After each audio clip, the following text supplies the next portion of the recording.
Jacqueline Jose, masaya sa pagbabalik kapamilya. Bakit nagpasalamat sa proyekto?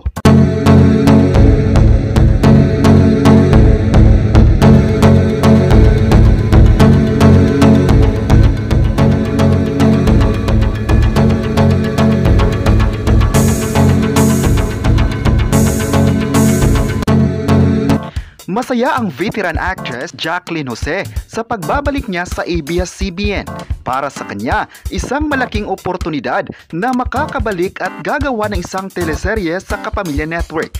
Ang pagbabalik niya sa bakuran ng ABS-CBN ang nagsisilbing katuparan para sa kanyang pangarap.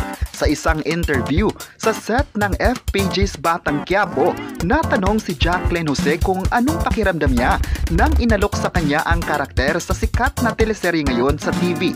Ayon pa niya, masaya siya dahil unang-una, makakatrabaho niya si Coco Martin na director din sa serye. Malapit raw sila ni Coco Martin dahil nagkakasama na sila sa mga proyekto noon. Bagamat hindi sila masyadong nagkasama sa proyekto sa ngayon, inamin niyang nagkakausap pa rin sila kahit nasa iba't ibang istasyon.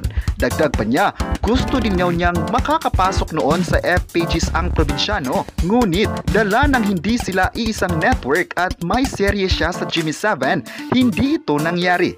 Inamin din niya na bilang isang artista, parang kulang ang pagiging artista ng tao kung hindi mapapabilang sa FPJ's production. Masaya siya dahil sa wakas natuloy na ito.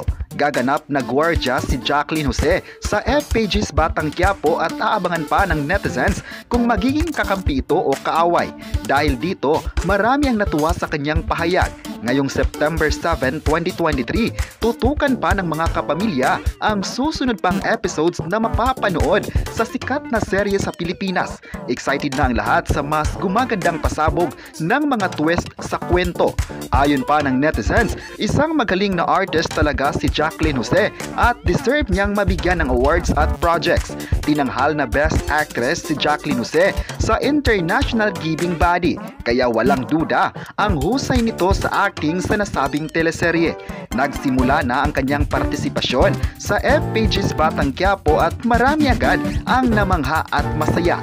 Ayon pa ng netizens, aabangan nila si Jacqueline Jose at susundan ang mga episodes nito. Samantala, trending gabi-gabi pa rin ang Batang Quiapo at nakakuha ng mas mataas na viewership online.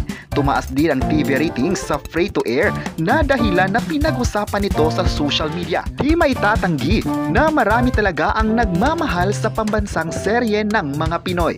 Ayon pa ng netizens, laban lang kapamilya. Kayo, ano ang masabi nyo na masaya si Jacqueline Jose sa Batang Quiapo? I-comment na kung proud ba kayo sa kanya at huwag kalimutang i-subscribe ang ating YouTube channel.